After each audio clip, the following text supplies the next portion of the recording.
સૌથી ગરીબ વ્યક્તિ એ છે જેના ભાગ્યમાં પુણ્યો કરવાનું ન લખાયેલું હોય. કારણ કે આંખ બધાને મળે છે, પણ દરેક આંખને દર્શન નથી મળતા. કાન બધાને મળે છે, દરેક કાનને કથા નથી મળતી. હાથ બધાને મળે છે, પણ દરેક હાથને પુણ્યો નથી લખાયેલા હોતા.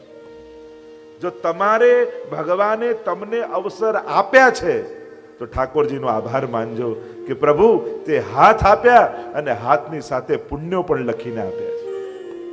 એ પ્રભુ તારો આભાર છે. અહીંયા હરિરાયજી આજ્ઞા કરે છે કે જે કાંઈ પણ સેવાના સાધનો છે, યથોદપકરણાદિનામ રક્ષા તદ્વદ વિધીયતામ, એની રક્ષા કરવી. કારણ કે આ બધું પ્રભુનું છે. પુષ્ટિ માર્ગમાં દાન નથી પણ સમર્પણ છે. અને એટલા માટે જ આપણે પુષ્ટિ માર્ગમાં મહાપ્રભુજી પણ આજ્ઞા કે દત્તાપહાર વચનમ તથા ચ સકલમ હરે ન ગ્રાહ્યમ ઇતિ વાક્યમ હિ ભિન્ન માર્ગ પરમતમ. અહીંયા દાન નથી, અહીંયા સમર્પણ. દાન અને સમર્પણનો ફરક એ છે કે આપણી માલિકીનું પ્રભુને આપવું યા કોઈને આપવું એનું નામ દાન, પણ એનું જ છે અને એને ધરી દેવું એનું નામ સમર્પણ.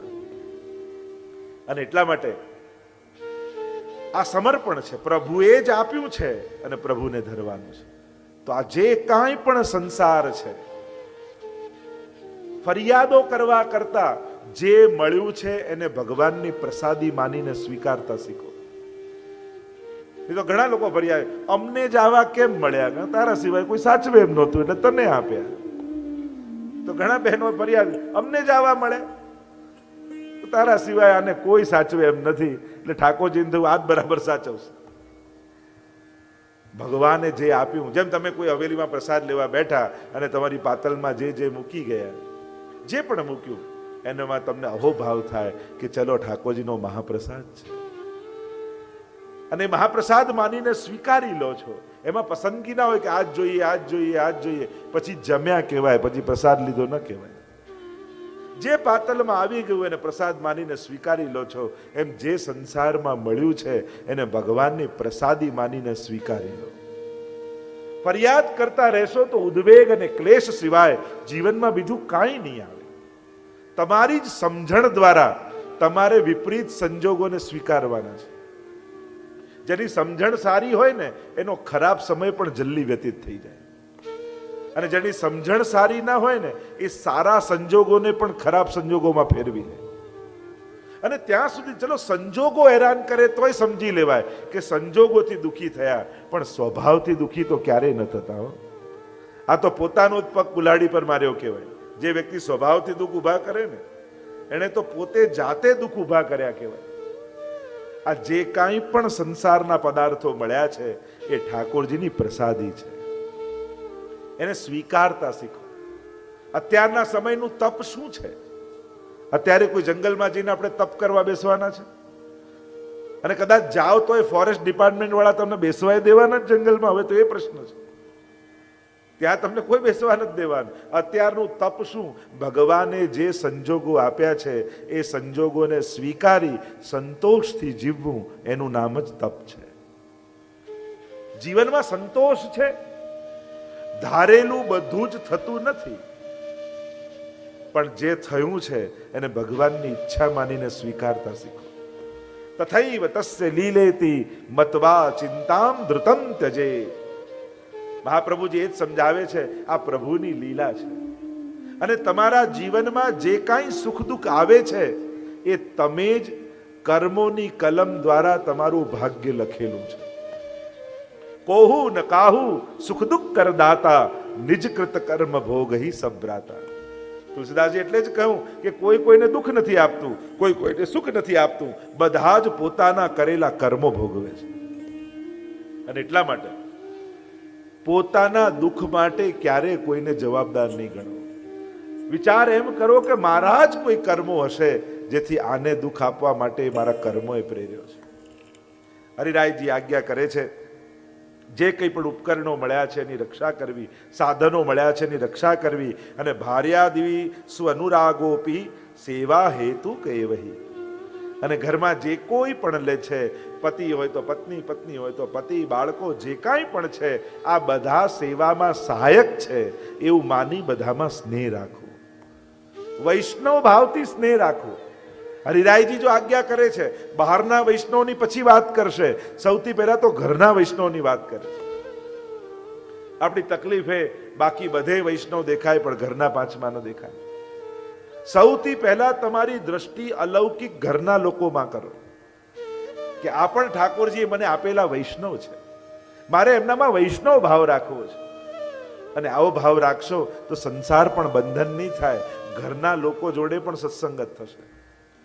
અને એટલા માટે કહ્યું કે એ ભાર્યાદીમાં પણ ભાવ રાખવો, એ પણ સેવામાં જોડાય એવો વ્યવહાર રાખવો, એમને પ્રોત્સાહિત કરવા.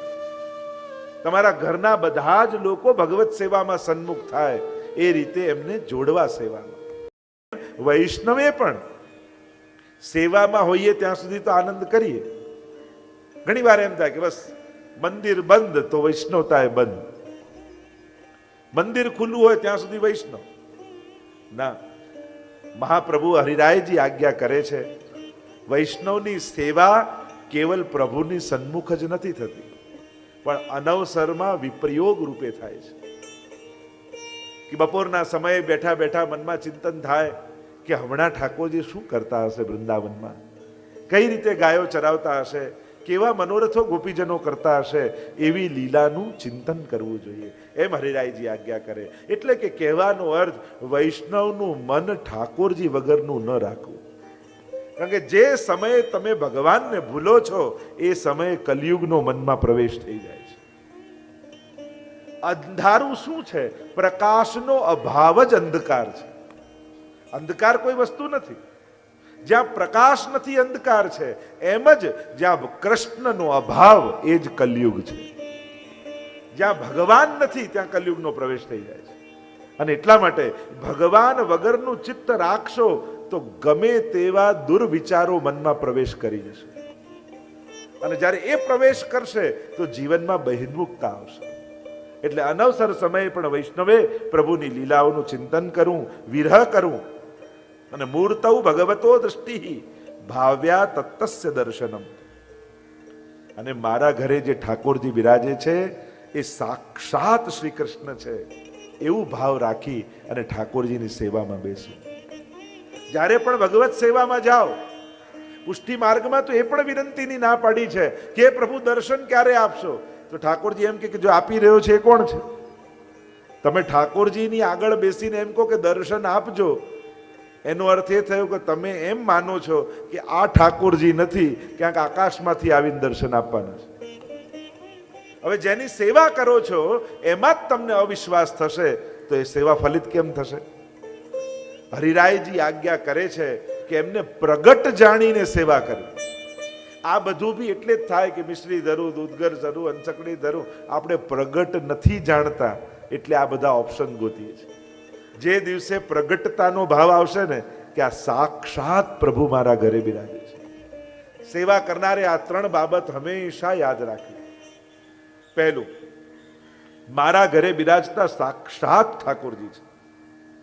કોઈ આકાશમાંથી આવીને કૃપા નથી કરવાનું. મારા પર કૃપા કરશે તો મારા લાલન મારા પર કૃપા કરશે. ક્યારે પણ અપ્રગટતાનો ભાવ આપણા ઠાકોરજીમાં ન લાવવો, આ સેવામાં દોષ છે, આ સેવાનો અપરાધ છે. તમે એને પ્રગટ ન જાણો એ જ સૌથી મોટો અજ્ઞાન છે.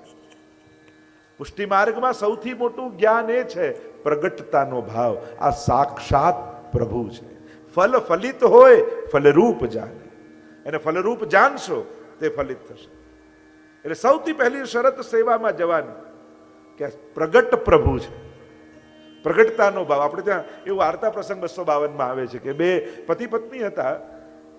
પતિને ઠાકોરજીમાં બહુ ભાવ અને પત્નીને માતાજીમાં બહુ આસક્તિ.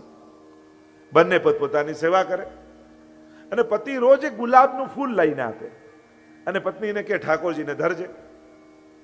હવે પત્નીને ભાવ માતાજીમાં એટલે ઠાકોરજીને ધરે તો ખરું ગુલાબ, પણ બે રૂના પૂંગળા બનાવી ઠાકોરજીની નાકમાં નાખી દે કે ક્યાંક બધી સુગંધ ન લઈ જાય, નહીં તો પછી માતાજી નહીં સ્વીકાર કરે.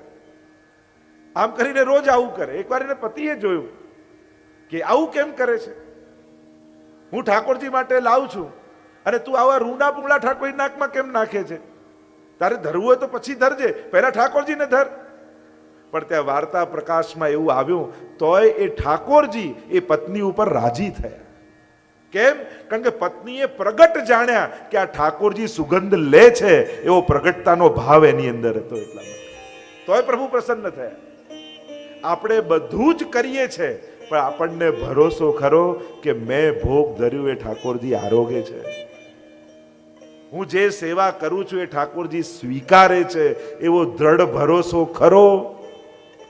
નહીં તો ઘણાએ ગણેશજી જ્યારે દૂધ પીતા હતા તો ઠાકોરજી ઉપર પણ પ્રયોગ કર્યા હતા. મેં એમને એ જ કીધું કે આજ સુધીની તમારી સેવા નકામી ગઈ, કારણ કે દૂધ પીવડાવી તમે ચેક કર્યું કે પીએ છે કે નહીં, એનો અર્થ એ થયો કે આજ સુધી તમે જે દૂધ ધર્યું તમને ભરોસો જ નહોતો કે ઠાકોરજી આરોગ્ય હતા.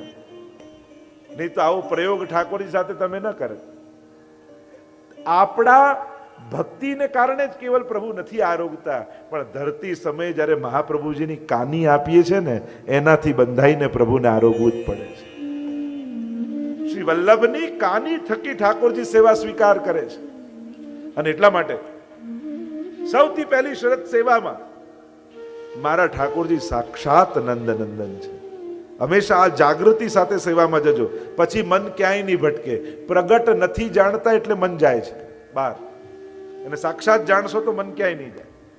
બીજી વાત સેવામાં, મારા ઠાકોરજી અતિશય કોમલ છે. તત્સુખનો ભાવ સેવામાં. હું શું કરું કે મારા પ્રભુને આનંદ થાય, મારા પ્રભુને શ્રમ ન પડી જાય. અને એટલા માટે પોઢાવતી વખતે, શૃંગાર કરતી સમયે, સ્નાન કરાવતી સમયે, જગાવતી સમયે, વસ્ત્ર ધરાવતી સમયે, બધી સમયે મનમાં વિવેક રાખો કે મારા પ્રભુને ક્યાંક શ્રમ ન પડે. વસ્ત્ર એવા ધરાવવા, ઘણીવાર જેમ મર્યાદા માર્ગમાં ફ્રોક જેવા વાઘા આવે, આપણે પુષ્ટિ માર્ગમાં નથી ધરતા, કારણ કે કેવલ સારું દેખાય એ સેવા નથી, પણ પ્રભુને સારું લાગે એનું નામ સેવા છે. ખાલી ચળકતું દેખાય એટલે આપણે રાજી થઈ જઈએ, કેવા સરસ ઠાકોરજી લાગે, પણ જેને પહેર્યું છે એને આનંદ આવે છે કે નહીં? તત્સુખનો ભાવ આપણે ત્યાં બહુ મહત્વનો છે. કુમનદાસ માનસિંહની વાર્તામાં આવે છે ને, જ્યારે માનસિંહ મથુરામાં આવ્યા અને બધા મંદિર વાળાઓને ખબર પડી કે રાજા માનસિંહ દર્શન કરવા આવે છે, અને ભર ઉનાળાના દિવસો, અને રાજા દર્શન કરવા આવે છે એમ ખબર પડી એટલે બધા મંદિર વાળાઓએ પોતપોતાના ઠાકોરજીને જરીના વાઘા અને ભારે ભારે શૃંગાર ધરાવી દીધા.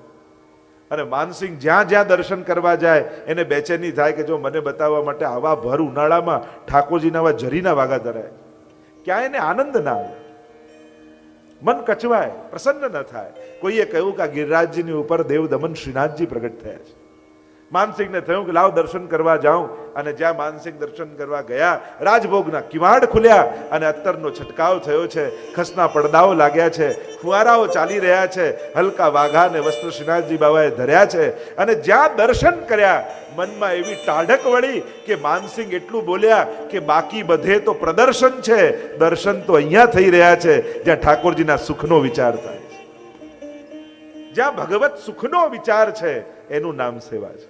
એટલે સેવામાં આ પહેલો વિવેક કે આ ધરાવવાથી મારા ઠાકોરજીને પ્રસન્નતા થશે, મને સારું લાગશે, મારી આંખોને સારું લાગશે, એ બધું જ ગૌણ. સેવામાં પ્રધાન પહેલો વિચાર પ્રગટતાનો ભાવ, બીજો વિચાર તત્સુખનો, મારા પ્રભુ અતિ કોમલ છે. અને એટલા માટે શૃંગાર પણ એવા ધરાવવા, પોઢાવો ત્યારે ધ્યાન રાખવું, જગાવો ત્યારે ધ્યાન રાખવું, સ્નાન કરાવો ત્યારે પણ.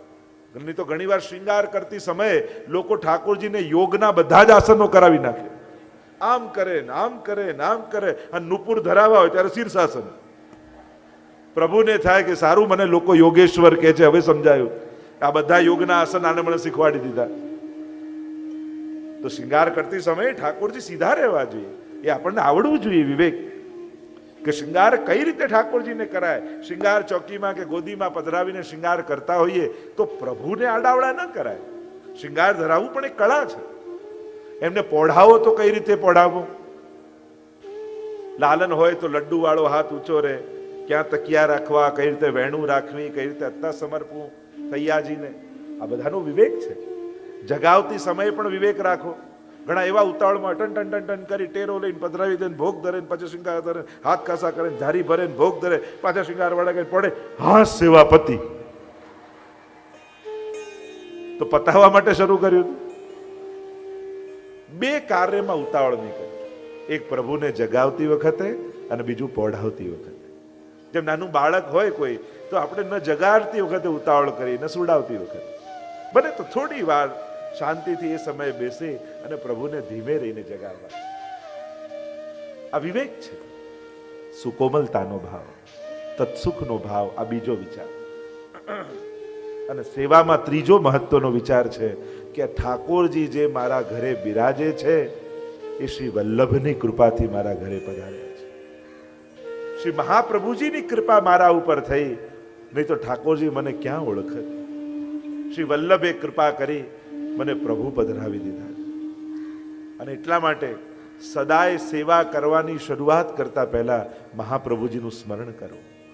જય જય શ્રી વલ્લભ પ્રભુ વિઠ્ઠલેશ સાથે નિજ જન પર કરત કૃપા ધરત હાથે. આ બધા વિવેકો છે. આ ત્રણ બાબત સેવામાં ધ્યાન રાખવું. હરિરાયજી આજ્ઞા કરે છે, મૂર્તૌ ભગવતો દષ્ટિ ભાવ્યા તત્તસ્ય દર્શનમ. આ સ્વરૂપ સાક્ષાત પ્રભુ છે એવો ભાવ રાખીને સેવા કરશો ને તો સાક્ષાત ઠાકોરજી તમારી સેવા સ્વીકાર. જે હૃદય અશુદ્ધ છે, વિષયોથી બળી રહ્યું છે, જે મહાપ્રભુજી ષોડશ ગ્રંથમાં આજ્ઞા કરી કે વિષયાક્રાંત દેહા નામ નાવેશ સર્વથા હરે. જેમ બળતા ઘરમાં કોઈ રહી ન શકે, એમ જેનું હૃદય વિષયોથી બળતું હોય એમાં ઠાકોરજી પણ રહી શકતા નથી. અને એટલા માટે અશુદ્ધ હૃદયમાં પ્રભુ બિરાજતા નથી. અને પ્રભુને તમારા હૃદયમાં પધરાવવું છે તો એ સૌથી પહેલા તમારા હૃદયને શુદ્ધ કરે છે. કારણ કે વિશુદ્ધ સામગ્રી ને સાધન જ ઠાકોરજી અંગીકાર કરે છે. અને અશુદ્ધતા શું છે? લૌકિકતા છે, એ જ અશુદ્ધિ છે. અલૌકિક માર્ગમાં જ્યાં લૌકિકતા છે એ અશુદ્ધિ છે. અને એટલા માટે મહાપ્રભુજીએ સમજાવ્યું, મનુ તે નૈવ લૌકિકમ. અમારા ઠાકોરજી લૌકિક નથી, લૌકિક જાણતા નથી, લૌકિક સમજતા નથી, લૌકિક સાંભળતા નથી. પરમ અલૌકિક છે ઠાકોરજી. અને એટલા માટે ક્યારે પણ ભગવાન માટે કોઈ પણ વસ્તુ, વ્યવહાર કે કોઈ પણ પદાર્થમાં લૌકિક ભાવ ક્યારે નહીં કરો. સીધી સાદી ભાષામાં સમજાવું ને તો મંદિરમાં જે બુહારીથી, જે સાવરણીથી સફાઈ કરતા હો એને પણ પગ નહીં લગાડો. કારણ કે ભગવત સંબંધી કોઈ પણ વસ્તુ લૌકિક નથી. જેનો એકવાર ભગવત સંબંધ થયો એ વસ્તુ પરમ અલૌકિક હોય છે.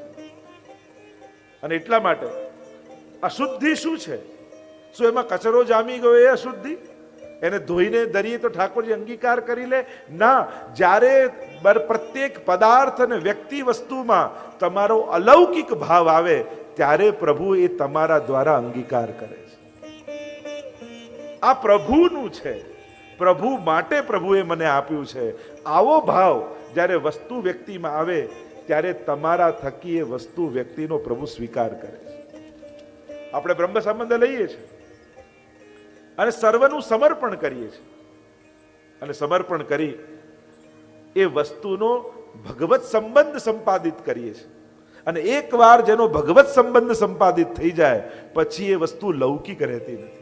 તમે જારીજી બજારમાં ખરીદવા જાઓ, સોનીને ત્યાં ઘસીને જુઓ, ઝોંકીને જુઓ, ભાવતાલ કરો, બધુંય કરો, પણ ઘરે લાવો અને નેવરો લપેટીને જારી ભરી ઠાકોરજી આગળ મૂકો, પછી યમુનાજીનો ભાવ તમને થઈ જાય. ચલો જારીજી પધરાવો, જારીજી અહીંયા બિરાજમાન કરો, પછી જારીજી જારીજી કરો તમે. કારણ કે એનો ભગવત સંબંધ થયો પછી એમાં યમુનાજી બિરાજમાન થઈ ગયા. તમે એ જ ફૂલ તોડીને ભાવતાલ કરીને બજારમાંથી લાવ્યા, પણ એકવાર માળા બનાવી ઠાકોરજીને ધરી પછી કહો માલાજી પધરાવો, આંખે લગાડો, નાસિકાથી સુગંધ એની લો.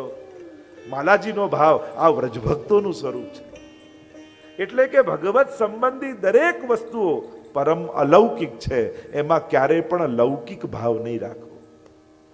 ઠાકોરજી સંબંધી જે પણ વસ્તુ હોય, એમના ખીલોના હોય, એમની પીછવાઈ હોય, એમનો ખંડપાટ હોય, એમની જારી બંટા, જે કાંઈ પણ ભગવત સંબંધી વસ્તુ છે, મહાપ્રભુજી અને હરિરાયજી આજ્ઞા કરે છે કે આ બધું પરમ અલૌકિક છે. તો ભગવાન જ્યારે તમારા હૃદયમાં પ્રવેશે છે ત્યારે સૌથી પહેલા તમારા હૃદયમાંથી લૌકિક આવેશ લઈ લે છે. કારણ કે જ્યાં સુધી લૌકિક આવેશ હૃદયમાં છે ત્યાં સુધી ભગવાન પ્રવેશી શકતા નથી. એટલે સૌથી પહેલા હૃદયને શુદ્ધ કરે, અને હૃદયને શુદ્ધ કરવા માટે, અંતઃકરણને પવિત્ર કરવા માટે ભગવાન તમારી લૌકિકતાને હરી લે છે. વસ્તુઓ ત્યાં ને ત્યાં જ રહે, સંસાર ત્યાં ને ત્યાં જ રહે, પણ તમારા વિચારો બદલાવા લાગે. જો પ્રભુએ કૃપા કરીને આ ઘર આપ્યું છે, જો પ્રભુએ કૃપા કરીને આ પરિવાર આપ્યો છે, અને આટલી અનુકૂળતા પ્રભુએ કરી આપી છે, અને હું આ બધું પ્રભુને ન સમર્પું તો પ્રભુનું મેં રાખી લીધું કહેવાય. આ પ્રભુ માટે તો મળ્યું છે, એટલે કે આ બધું મળતું જાય છતાંય ભાવ. કારણ કે સાધારણ વ્યક્તિ અને વૈષ્ણવમાં ફરક એ છે, સાધારણ વ્યક્તિ કોઈ ઉત્તમ વસ્તુ જુએ તો એને ભોગવવાની ઈચ્છા થાય, અને વૈષ્ણવ કોઈ ઉત્તમ વસ્તુ જુએ તો એને ભોગ ધરવાની ઈચ્છા થાય. એને ભોગવવાની ઈચ્છા ન થાય, એને ભોગ ધરવાની ઈચ્છા થાય. અને એટલા માટે જ આપણે જ્યારે કોઈ પણ ઉત્તમ વસ્તુ જોઈએ છે ત્યારે આપણા વૈષ્ણવી સંસ્કારમાં એમ બોલવામાં આવે, જો આ તો પ્રભુને લાયક છે. આપણે સારી વસ્તુ જોઈને શું બોલીએ? આ તો ઠાકોરજીને લાયક છે. વૈષ્ણવને ભોગવવાની ઈચ્છા નથી, ભોગ ધરવાની ઈચ્છા છે. અને એટલા માટે અમારા હરિરાયજી આજ્ઞા કરે છે કે પ્રભુ જીવના હૃદયમાં પહેલા પ્રવેશે એના પહેલા એના અંતઃકરણને વિશુદ્ધ બનાવે છે. કારણ કે પ્રભુ પરમ અલૌકિક છે, અને અલૌકિક હોવાને કારણે એમને લૌકિકતા સમજમાં આવતી નથી. આપણી લૌકિકતા શું છે? અનેક પ્રકારથી આપણે લૌકિક વ્યવહાર ઠાકોરજી જેવો કરવા જઈએ છીએ. પહેલો કયો રીતે વ્યવહાર? જો લો, પ્રભુ માના આટલા પાઠ કર્યા અને આટલી સેવા કરી તોય ઠાકોરજી મારી સાથે આમ કરે. આ લૌકિકતા છે. પ્રભુ વ્યવહારુ નથી, પ્રભુ કૃપાલુ છે. એને તમે લૌકિક વ્યવહારથી ન જોકો. અને ઘણીવાર એવું થાય, આપણને ન થાય ને તો બીજા આવીને આપણી બુદ્ધિ બગાડી જાય. લો, તમે તો આટલી સેવા કરતા તોય તમારી જોડે આમ થયું, એટલે આપણું મન ચકડોળે ચડવા લાગે. લો, તમારી બા તો આટલા પાઠ કરતા અને આટલી સેવા તોય બીમાર પડ્યા. હવે સેવા અને બીમારીને મેળ ક્યાં? શરીર છે, અક્ષરથી શરીર જે નાશવંત છે એ જ શરીર છે, એનું કોઈ કનેક્શન. પણ લોકો એને લોજિક એવું જોડીને, એટલે સેવા કરનારા મનમાં ચકડોળ ચડે. વાત સાચી, પેલા કાંઈ નથી કરતા ને એને કંઈ નથી થતું, અમારા આટલા કરતા તોય બીમાર પડે. આ રીતે સાર કઢાય. સાર એમ કઢાય, બા આટલા બીમાર પડ્યા તોય ઠાકોરજીનું નામ મુખમાંથી જતું નથી, તોય એમની સેવા શ્રદ્ધા ઘટતી નથી. મારે પણ આવી શ્રદ્ધા રાખવી જોઈએ. પ્રેરણા આવી લેવાની હોય. ઊંધી લોકો પ્રેરણા આપે, લો આવી સેવા કરે ને આટલા પાઠ કરે તોય એમને આમ થયું. આ લૌકિકતા છે. પ્રભુને ક્યારે પણ લૌકિક વ્યવહારિક બુદ્ધિથી પ્રભુના સ્વભાવ, સામર્થ્ય, ક્રિયા આ બધાનું મૂલ્યાંકન ક્યારેય નહીં કરવું. બીજી વાત, પોતાના કરેલી સેવા, પોતાના કરેલા પાઠ, પોતાના કરેલા સત્કર્મો ક્યારેય ઠાકોરજીને ગણાવવા નહીં. હું તો રોજ આટલા પાઠ કરું તોય મને આમ થયું, હું તો આટલી માળા કરું, ઠાકોરજી કે મેં તને કહ્યું તું કર. આ તો જીવનું કર્તવ્ય છે. અને એટલા માટે પોતાના કરેલી સેવા ક્યારે ઠાકોરજીને ગણાવવી નહીં. કારણ કે આપણી સેવા એ આપણો ઠાકોરજી પર ઉપકાર નથી, પણ ઠાકોરજીનો આપણા પર ઉપકાર છે કે એમણે આપણને આ અવસર આપ્યો છે. સેવા એ પ્રભુનો આપણા પર ઉપકાર છે કે આપણને સેવા કરવાની તક આપે છે, મોકો આપે છે, અવસર આપે છે. તમે બધા પર, તમારા બધા પર ઠાકોરજીની કેટલી કૃપા છે કે તમને પરિવારમાં એવા સંજોગો મળ્યા છે કે તમને ભગવત સેવા કરવાનો અવસર મળે છે. બધા સેવામાં ઘરમાં કદાચ ના આવતા હોય તો વાંધો નહીં, પણ તમને સેવા કરવા દે છે ને એ પણ ઠાકોરજીની તમારા પર કૃપા જ જાણવી કે ચલો હું તો સેવા કરું છું ને, મને સેવામાં લોકો સહાયક છે ને, મને કોઈ વિરોધ નથી કરતું, આ ઠાકોરજીની કૃપા છે મારા પર. તો લૌકિકતા પ્રભુને સ્પર્શતી નથી.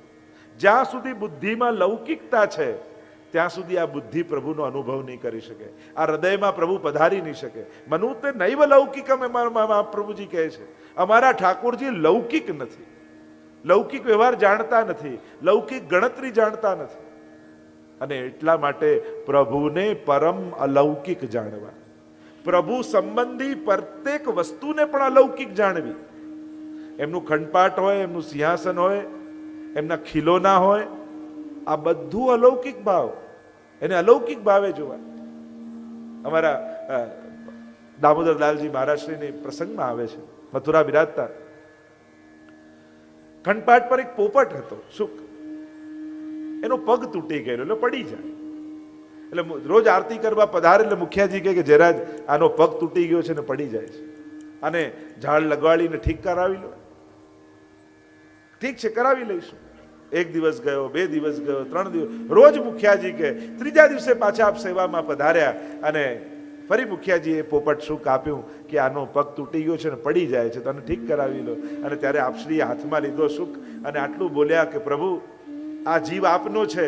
અને શુકને કહ્યું કે સુખદેવજી, આપની સેવા ઠાકોરજી સુધી પહોંચી ગઈ છે, હવે આપ નિજધામ પધારો. એમ કરીને ચાંદીના શુકને જ્યાં આમ છોડ્યું અને એને પાંખો ફૂટી ગઈ અને ઉડતું ઉડતું લીલામાં પહોંચી ગઈ. અને ત્યારે મુખિયાજીને ખબર પડી કે ભગવત સંબંધી દરેક વસ્તુ પરમ અલૌકિક હોય છે. શ્રી પ્રભુને પ્યારા શ્રી યમુનાજીના લાડીલા એવા રસિક સત્સંગી વૈષ્ણવોને જે શ્રીના આ વચનામૃત ગમ્યા હોય તો આ વિડીયોને લાઈક કરજો, શેર કરજો અને કમેન્ટ બોક્સમાં જય શ્રી કૃષ્ણ જરૂર લખજો. અને અમારી ચેનલ શ્રી વલ્લભને સબસ્ક્રાઈબ કરવાનું ભૂલશો નહીં. સર્વે વહાલા વૈષ્ણવોને ભાવથી જય શ્રી કૃષ્ણ.